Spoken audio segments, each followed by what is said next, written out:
The specific scratch on Androgynous on the Replacements Let It Be reminds me, it's that specific moment of feeling so insecure as a teenager and feeling like this was like my lifeline.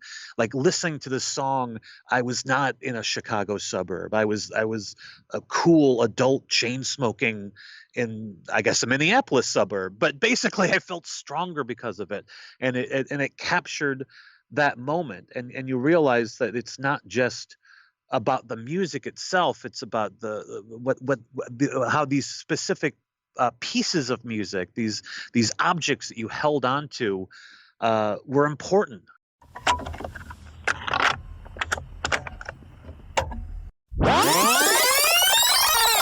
Don't get him wrong, don't get him mad.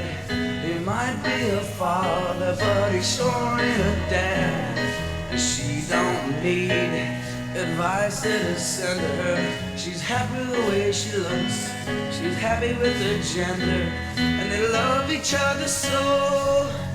Androgynous, closer than you know, love each other so. Androgynous, mirror image, see no damage, see no evil at all. Cupid dolls and Eurostars will be laughed at the way you're laughed at now.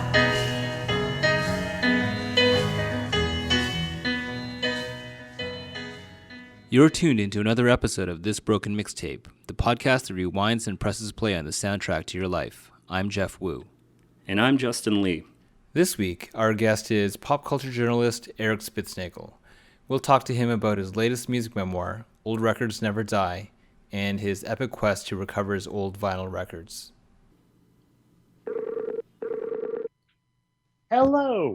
Eric, how's it going? It is going well. How are you doing? Good. So just so you a heads up, our co-host Jeff is also here on the line. How's it going, Eric? Awesome. Hey, Jeff, how you doing? I'm great. Awesome. It is fantastic to be chatting with you guys. Thanks for being so patient with me. I really appreciate it. I know that you had a family emergency last week, and Yes. I mean, bottom line, we really want to do this interview. We both read the book, loved it, Yeah, it's really great. related to Awesome. everything in it, really. So Awesome. yeah, Well, I appreciate that. Thank you so much. absolutely. You know, I know that you credit in the interview your interview with Questlove as one of the main reasons why you decided to write this memoir. Do you know if he's read the book yet? I have no idea. We sent the book to him, but I have not reconnected with him. I don't know if it's, a part of him is like, what in the hell did I set in motion and wants to know part of it, Yeah. or if he's just occupied with other things. But one of these days, I'm just going to make a pilgrimage out there and find him and figure out if someone's actually put this book in front of him, because I'd like him to see what he pretty much caused. I don't know if I would have had this revelation without being shamed by Questlove. And we should all be shamed by Questlove at least once in our life. Yeah, it would be an honor. It really would be. I Yeah. agree. Absolutely. And then, so I know that Jeff Tweedy wrote the prologue. Are you friends with him, or how did that come about? It's actually kind of a long story. When I moved to Chicago after college around 91, I started at some point in the 90s going to Lounge Acts, which Susan, Jeff's future wife, ran. And I was obsessed with that club and all the bands who'd come through. And I was kind of, I was the jackass who would, talk to Susan, be like, have you heard of the Blues Explosion? Like trying really hard to seem very knowledgeable when, clearly I was out of my league. But she was so kind and just considerate to me and all my, friends who wanted so badly to show off our indie rock credibility. It all and then when she married Jeff and they had a son, Spencer, I was writing and editing for this magazine called The Believer out of San Francisco, and they had this recurring column called Kid or Child, I believe it was, which was like a one-page review of a child. Mhm. And I was like, I would love to do a review of Spencer, because Spencer at that point he was 8. and he had just started a band called the Blisters, and they were going to perform at Second City, and their one and only song that they knew how to play was a heavy metal drummer, Oh, which they nice. played, twice, once after the other. And it was just adorable and rocking at the same time.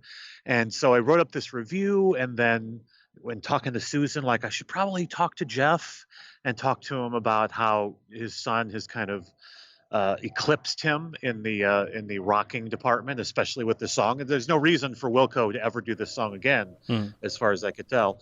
And spoke to him, and we made each other laugh, and it was kind of a sweet little moment. And then years go by, and I'm writing this book. And I was like, I love Jeff. I have this kind of weird family connection with Susan and with Spencer. So I emailed Susan and said, I wrote this book. Do you think there's any chance that Jeff would want to write an intro for it? I'll just send it out there, because I was trying to get, Questlove was the most obvious choice to write an intro for this, but never got through to him, and sent, an early draft to Jeff, and then got a call from him out of the blue, it's disconcerting when you don't expect that call to come, like, hey, Eric, it's Jeff, and you're fumbling for words, and you're like, oh, I'm so glad. And we started talking about records and vinyl, and all the stories he ended up sharing in that intro, and it was just a beautiful connection, which is, I think, basis for most of my male friendships is on music and vinyl records and the things that we still remember fondly. So we had this long conversation, and he offered to write the introduction, and so there you have it. And like, for the record, I mean, in the introduction, he seems to believe that you are actually a little crazy. I mean, I think a lot of people, when they read, you know what, I should have started with this. If you could sort of backtrack and sort of tell people, our listeners who have not read the book, what it's about. What is it about? It's basically, I decided at middle age, I guess, in my mid 40s, that I needed my records back. Now, growing up in the 80s and 70s and 90s, all of my music was on vinyl. Even when cassettes came around and CDs, I loved vinyl. But as time went on, as technology got better, especially in the mid 90s, when music was increasingly digitized and CDs were just so wonderful, I eventually decided I just don't need these records anymore. They're taking up space. My apartments are filled with them, and they're so archaic and useless.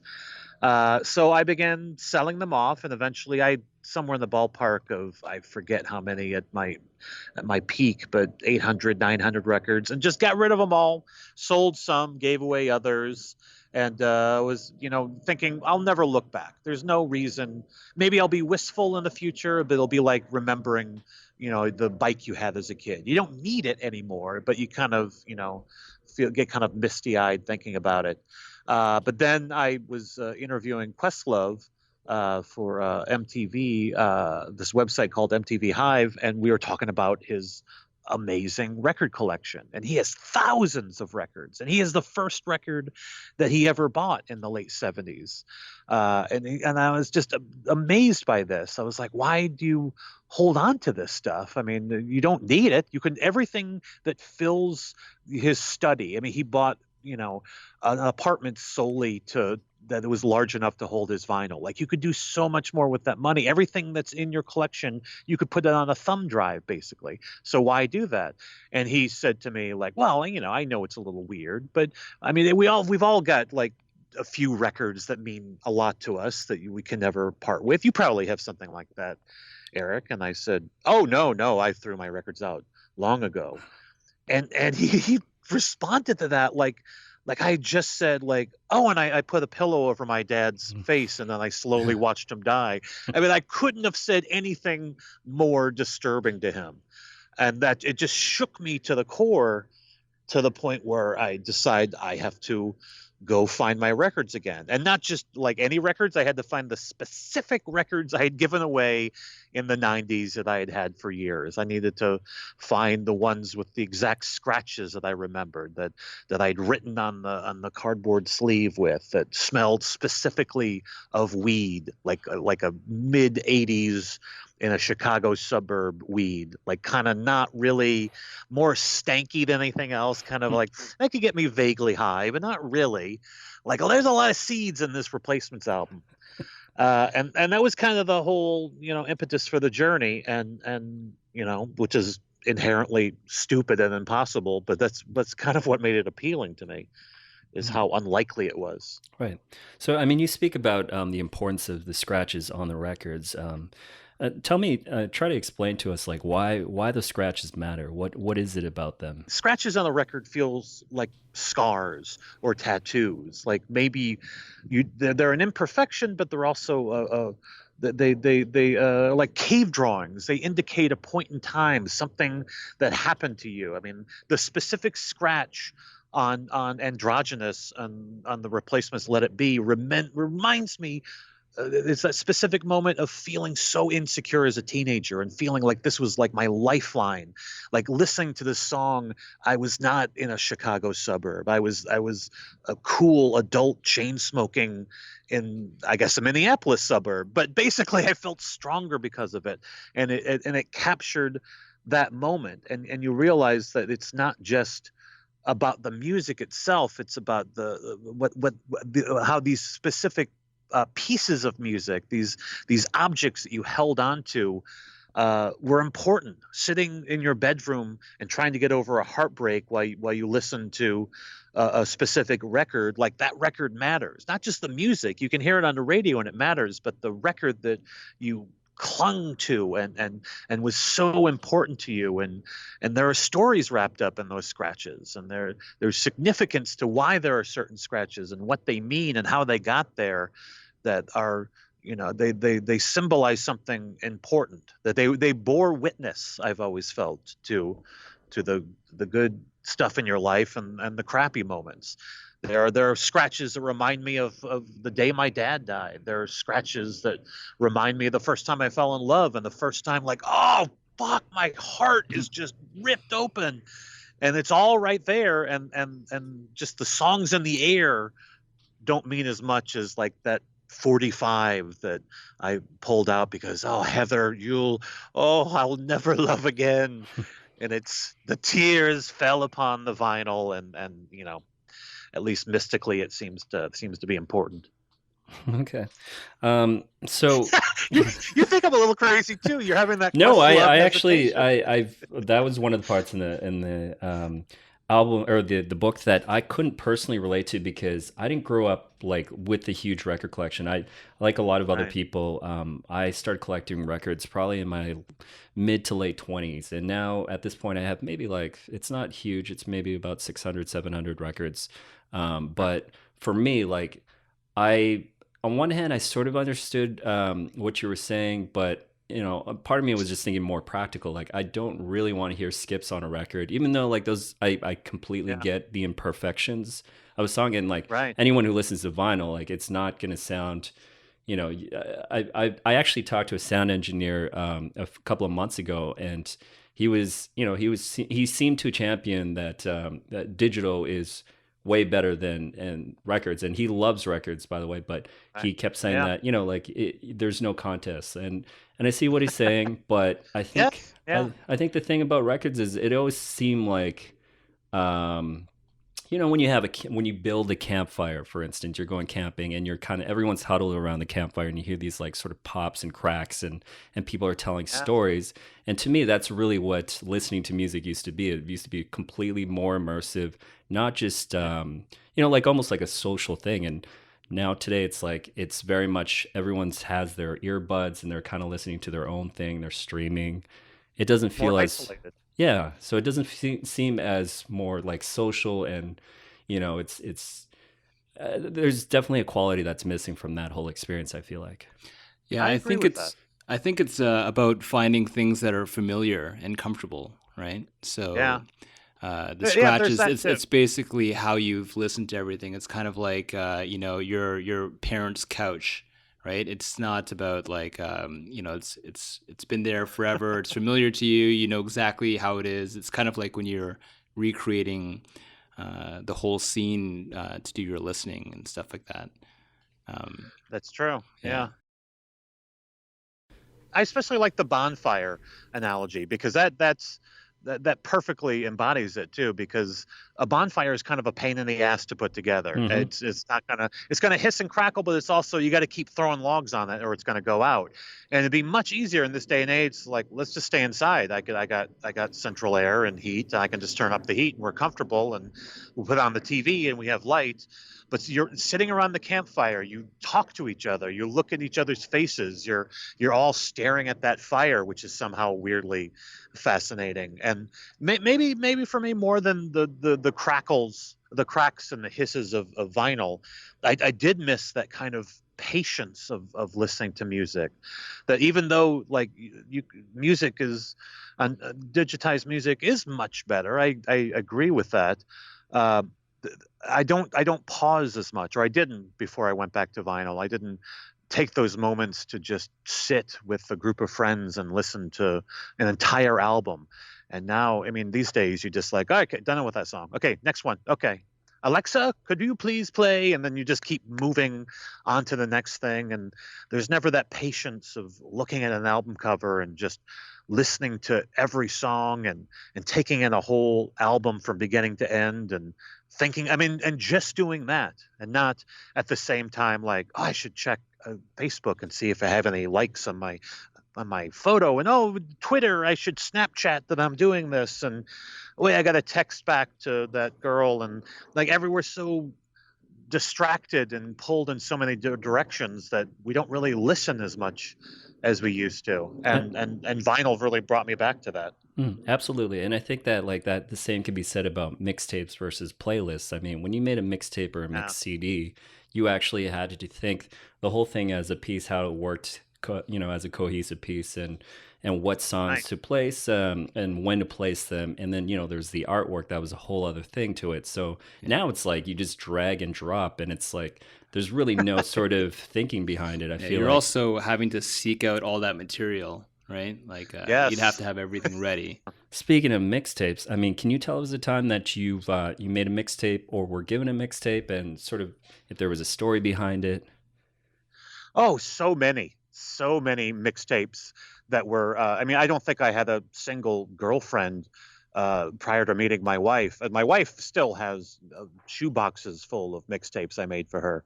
And you really, what I was found so agonizing about mixtapes is one, like what you had accessible, and I would just overthink like, is this too subtle a message? Is this too over the top with what I'm saying? And thematically, how does side one play into side two? And what am I trying to tell her about a relationship?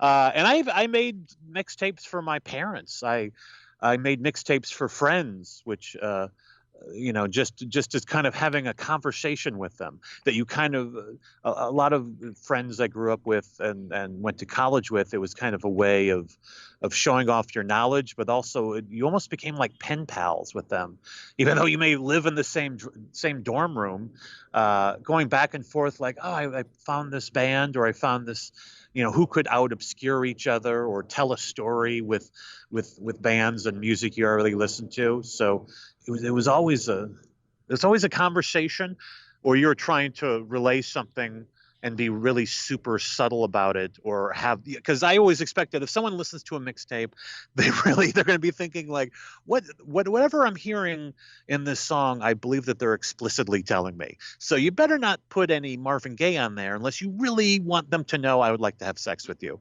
because you're overplaying your hand, but in a big way if you think that she's not thinking that. So I miss that so much. I can't even tell you the conversations that mixtapes brought out, and I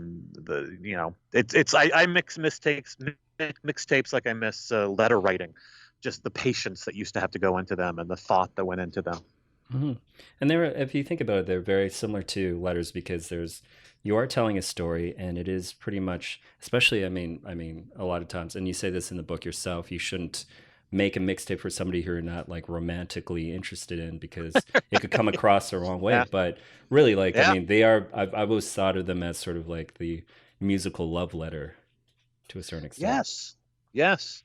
But you're, borrowing. It's like you get to crib from Shakespeare and get credit for it. Right, I mean, exactly.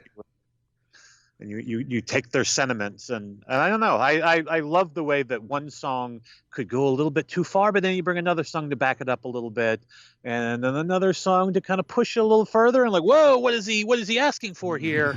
And then like, oh, I'll throw a little humor in there, so then like I'm not this maudlin type. I don't even think I have too many Smith songs in there. I can tell a joke. Absolutely. In the book, there's this character, Bob. I mean, when I say character, obviously he's a real guy. But Bob, who owned the record store that you sold most of or sorry, the brother of the guy who owned the record store that you sold most of your collection to. And you Yes. eventually track him down. And at the beginning, I mean, he thinks you're absolutely insane. Yes. And it's funny because, like, later on in the book, he becomes more obsessed with the idea of you actually achieving this goal. And I think that that's sort of how the reader, the sort of progression of the reader, like when Jeff and I read it, I'm sure Yeah. initially we're like, even as music nerds ourselves, we're like, wow, this is an impossible task that no one should take on. And yet you did. Yeah. So, Yeah. I mean, I guess that to me, I really found interesting. Thank you. Yeah. Yeah, I kind of found that progression interesting as well because I never anticipated, given his initial reaction, that he was going to go along with that. That's what's so interesting, like about writing a memoir as you're experiencing it. That it's hard not to get into your head sometimes and go like, I can't believe this is happening, or I need to push this a little further.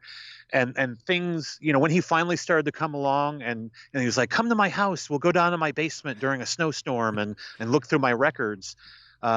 Everything in my brain is saying like, of course you're not going to do that. That's freaking insane. You're not Yeah. going to go in this, and he's telling me stories about his wife leaving him. And it's like, well, I'm going to die. He's clearly going to, hit me with an axe or something, or I'm going to end up in a crawl space. But a very sweet guy at the end of the day, maybe a little lonely, but his arguments for why, it made sense that I go on this weird quest because of how much he related when he finally thought about it to the idea that sometimes it's not just the music that matters, it's the objects that matter. I don't know. I felt I felt very endeared by it, and very protective of him in a weird way, but still terrified because being down in that basement. So, I mean, Bob was one of the many sort of people that you were acquainted with through the journey of this book, Yeah. this whole experience. So, has Bob or anyone else? I know you sort of got reacquainted with some childhood friends listening to records in your old home. Has Yes. anyone else read the book, and what kind of feedback have they given you, if so? So far, everyone who has read it has been intrigued by it.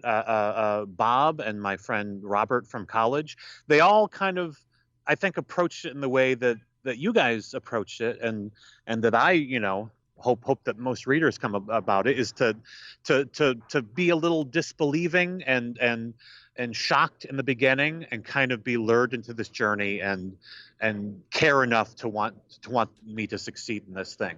And despite how some of them were portrayed, I think they were more interested in the outcome than any faults that might be on the page, which I was extremely grateful about. But people get really passionate about this stuff. They get really about music and memory and vinyl versus digital, and whether you're just being a big hoarder by filling your apartment with crates of records. I don't know. It's like I guess to answer your question, I expected more of a backlash because not everyone comes across rosy in this, but they are all more interested in I guess the ultimate question: are you sure that the records you found that you think are yours are actually yours? That was a bigger issue for them, is whether or not I was truly convinced that I'd found anything if I'd found that needle in a haystack. Mhm. So what was the final count? How many records of yours are you, I would say 90% sure that they were your original It's records? so the only one that I'm like 100% sure is, and of course it's the record I don't actually want to hear again, was Bon Jovi's "Slippery When Wet," because it had my first girlfriend's phone number on it, and I found her, and she said, "Yes, that's still my phone number," or actually it was her brother's phone number now because he was living in her old house. So, and I have confirmation, unless someone else randomly out there knew Heather and got her number and put it on a Bon Jovi record, Mhm. which the odds of that are amazing. But that, that's the only one that I'm like, absolutely. But for the rest of them, like you always wonder if your memory can be trusted. I mean, my brother, who was so dubious about this, who was just like, it's impossible, mathematically impossible. You're not gonna find it. You're not gonna find any of these records. I found an ABBA record that was, I don't know if it's the one that we listened to growing up, but when I played it for him in our childhood home, he was like, "That's it. This is the one. This is our record." It's like, well, how could you possibly know that just from the hissing at the beginning? Nope, this is it. You're done. You found the record, and there's nothing to indicate that it might be under than just the feeling you get when you hear a record again. And I had found a record player that was similar to what we had growing up. So I don't know. I'm hopeful, but in a lot of cases, I think the odds are very much against me finding anything. I mean, I have maybe 20 replacements records right now that all smell like a different kind of weed. So who knows? I mean, any of them, you know, memory can't be trusted. So who's to say? Maybe enough that I came close. I have six or so records that are contenders. There's a Kiss Alive record that I spent like something like $300 on just because it had a little marker in the front where I may have written, hands off to my brother as a kid. But I don't know. Other than that, I mean, I hear scratches on some of these old records, and I'm like, that's the scratch. Was it that moment though? Like, I'm never entirely sure if the imperfections I'm hearing are the ones that were truly from my past, or if you hear them and you want so badly for this to be the record, so you think like, well, yes, clearly, in the middle of this song, that's where it was. I'm pretty sure. And you feel a little crazy sometimes, sitting around listening to records like you're trying to decipher spy code.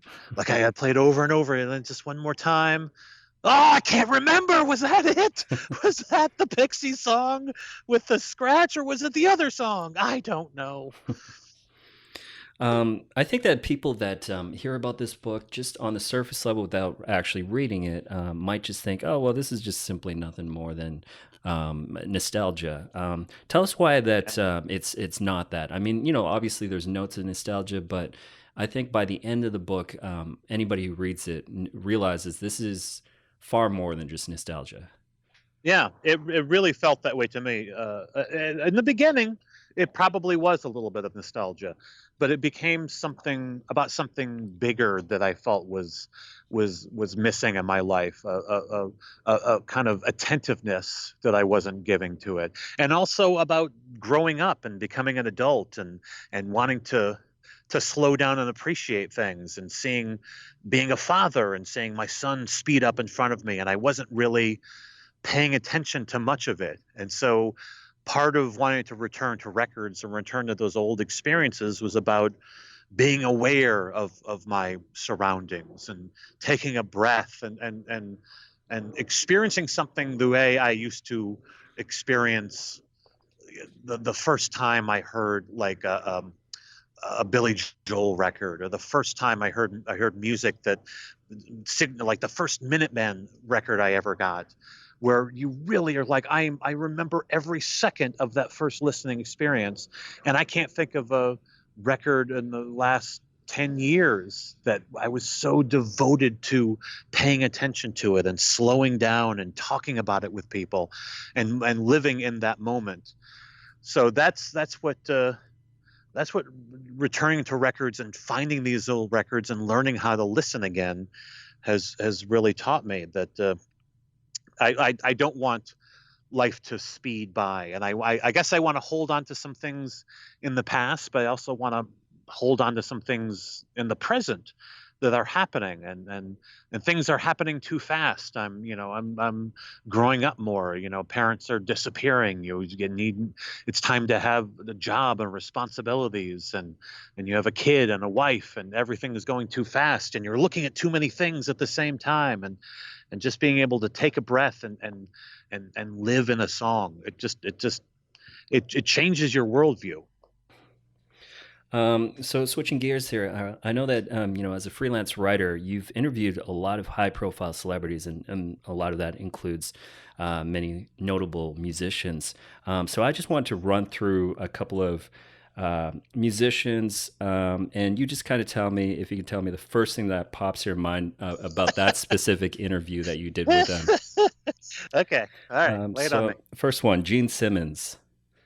Jackass, just a jackass, and he knows it too. He's an absolute jackass, and there's nothing you could say to shame him. There's nothing you can confront him with. He'd be like, I need to take a long, hard look at myself and really reconsider. Like, he really doesn't care, and he revels in being a jackass and does not mind being portrayed that way. I met him in person once at Second City and in Chicago, and he tried to bite me repeatedly, and I thought that was very distressing. Where did he try to bite you? On my hand, because I I put my hand out to shake him, like I'm a big Kiss fan growing up, and he was there with a lady who was not his wife, and repeatedly just kind of and tried to chomp down on my hand. I was like, that's peculiar. That's an odd thing to do to somebody as they're trying to say hello to you. But yeah, if I had to choose a word, just jackass, just Okay. absolute jackass in a cod piece. Johnny Marr. Johnny Marr was he was not comfortable anytime I brought up the Smiths. It felt like a very uncomfortable interview, but I'm glad you had to ask about the Smiths. I mean, obviously he's been asked that a billion times, but you have to. It's your duty. I think, as a human being, it's my duty to bring it up. It's weird, like the people who are part of something fantastic who don't want to mention it at all. I mean, you have somebody like Mike Doherty, who clearly had a terrible experience with soul coughing, but he knows how much that music means to so many people, so he'll talk about it. He'll bring it up, and he'll remind you that the other people in the band were terrible and it was a unhealthy moment for him. But Johnny, just even acknowledging the existence of Morrissey or the Smiths, and you think you are bringing up like that time he got touched by a priest. I mean, for the love of God, we can talk about the amazing music you made, right? Why not? Wayne Coyne. I felt slightly like I was tripping on acid when talking to him. He is a strange fellow. He is a very strange fellow. I think we ended up talking for like 2-3 hours on the weirdest array of subjects, and we only ended up using like 20 minutes of it. He is somebody that if you wanted to take a road trip to Burning Man, that would be the guy you should jump in the back of his van, because he's a spectacular storyteller and makes you feel stoned just being in his presence. Flavor Flav. Flavor Flav. Yeah, what I love about Flavor Flav, and I really mean this, is that there's nothing about him that's a character. There is not a moment where he's just like, all right, you ready to do the interview? Okay, hold on. Flavor Flav! And he doesn't warm up into it. He just lives his life that way, which is just absolutely remarkable, and so eager to please, and just everything you want Flavor Flav to be, which I can't understand how someone could live with that, including him, like this whole time that he's so adapted the Flavor Flav persona that it would drive me a little bonkers. And I actually recently talked to I was interviewing Chuck D for a Playboy story, and I'd mentioned that I talked to Flavor and how he's fun, but and I was pausing looking for the word, and Chuck said exhausting. Yes, that's exactly it. Yes, it's a little exhausting. Liam Gallagher. He's another one like Johnny Marr, Mm. where it's like, what can I please bring up Oasis, even just a little bit? He was a jackass, but you kind of, I mean, that's the character he plays. So of course he's going to be that way. I mean, he's both the Gallagher brothers have gone a long way being these kind of pricks, the pricks of rock and roll. Mm-hmm. So predictable in a lot of ways, but in some ways counterproductive to a good conversation. But he at least he was Johnny. Johnny just kind of got a little sullen and quiet when I brought up the Smiths. At least Gallagher fought me on it. He told me to fuck off so many times, and it's kind of it's like being blessed by the Pope when a Gallagher brother tells you to, go take a flying fuck. That's kind of a wonderful thing to experience at least once in your life. Can I tell you a Marilyn Manson story? Oh yeah, absolutely. Okay, so I was talking to Marilyn, and he was doing his whole like kind of I'm Satan thing, his shtick about whatever he's going to do, and like people think I eat baby heads, but I don't do that. He was going the extra mile for it, which I thought was very admirable. And my son, who was maybe 3 at the time, probably younger than that, like no, yeah, more like 2.5. He kicks open the door of my office, and he comes in, and he's wearing like a top hat. I don't even know where he got a top hat. I guess some magician's costume or something. A top hat, no shirt, and a ballerina dress. And he looks at me and he says, "Daddy, kitty tea party now!" It's so loud, and I could tell that Marilyn heard it, and he was like, "What? And he was a little disoriented by the kitty tea party. And I was like, "I'm sorry, man. I got a kitty tea party I got to go to." And it so threw him off that it was like, "Oh, okay. I think I got to go." You can't come back from a kitty tea party. The demand of a kitty tea party now. You out-weirded Marilyn Manson. That's quite the feat. Or my son did. Yeah, exactly. My Chance the Rapper living son freaked out Marilyn Manson. Yeah. So just winding down, we can't let you leave without asking you, a pretty cliche question, but it has to be asked. What are your top 5 records of all time? Oh God, bless America. That is winding down, or you're warming up to a very big topic. Because then you start, and then you get off on the topic. Are you talking about the ones that are significant to you, or the ones that you feel are the best, represent the best of music? I would say that your personal favorites, not necessarily that critically the best. I would say your personal favorite records. The Replacements' "Let It Be," which has seen me through way too many ups and downs. The Pixies' "Doolittle," which is a very huge moment for me, feeling musical independence from my suburban roots. And then you have Billy Joel, "The Stranger," which I will never be able to exercise myself from. It will always be ingrained because it will always smell like Calvin Klein's Obsession for me, which, people just have to read the book to understand what that means. But it's, those records, like, it's not that good. Oh, a bottle of red, a bottle of white. It's freaking terrible poetry, but I just love it. So that's number 3. Let's see. Number 4, God, it's so wrapped up in so many things. I mean, a part of me wants to say Kiss Alive too, but that's another just terrible record that is only stuck in my head because of remembering me and my brother listening to that and going like, there's so many sexual metaphors that I'm not getting. There's so many.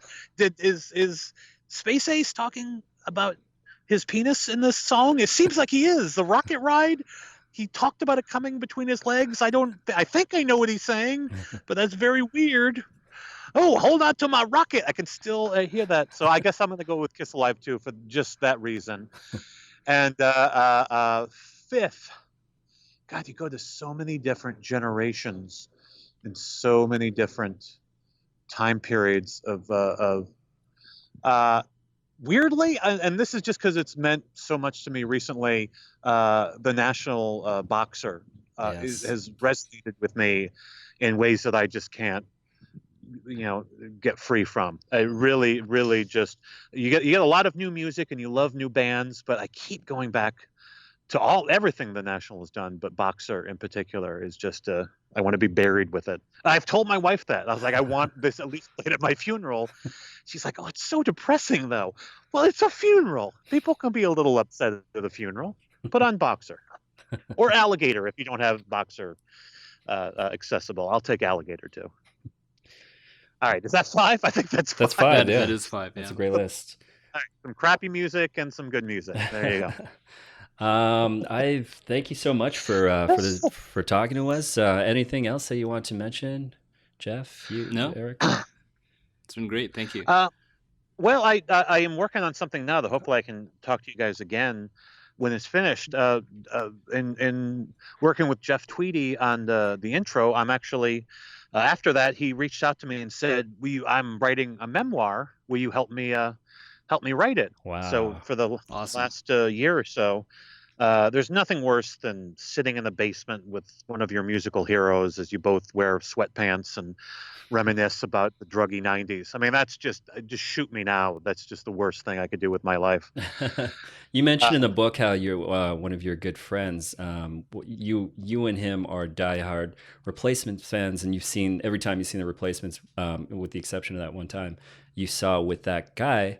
That's how Jeff and I are with Wilco. We've seen them over the course of the last 15 years about 7 times, I believe. Something like that. Yeah. Oh my gosh, that's so cool. Yeah. So for us, like that's thrilling that you're working on him with that for that book. Yeah. Oh my gosh, it's just such an amazing experience. And here's the absolute best and worst part of working on this with him. When he's not quite in the mood to be talking about stories from his past or working on the book, he'll be, hey, I want you to hear some new music I've been doing. Let's go drive my car. And it's like the fan in me goes, oh, sweet Lord, my God, goosebumps the size of nickels. Like, of course I want to do that. And like 3 hours later, you're like, we have to write something. We have to stop. I'd like to hear all the Bob Dylan covers you did, but we must write the book now. So it's such a push and pull, between your expectations as a fan, your desires as a fan, and the fact that this is a job, and your job is to get him to talk about these stories, some of which are not very pleasant, and figure out what the narrative is. And I would much rather just be paid to drive around in cars with Jeff Tweedy and listen to music. If someone could arrange for that to happen, I'd be a very happy camper. I'd be into that myself. Maybe James Corden could help you out with that. Yeah. All right. Well, I got to go. I got a kitty tea party coming up. So. Well, thank you so much, and hope to talk to you when that book. When is that book expected to come out? I think next year, because we got to finish it by the end of this year, and I don't know if they're planning for next summer or maybe the winter of 2018. It's right now I think it's up in the air. Okay, great. Well, we look forward to it. Awesome. Thank you. Great. Thank you so much, Eric. Guys. I appreciate it. Okay, take care. That's it for this week's episode. Join us next week on This Broken Mixtape, where we'll talk to Kip Berman, frontman for the Brooklyn indie rock band The Pains of Being Pure at Heart. In the meantime, be sure to visit our website at thisbrokenmixtape.com, where you'll be able to check out past episodes, listen to our Spotify playlists, and read our blog.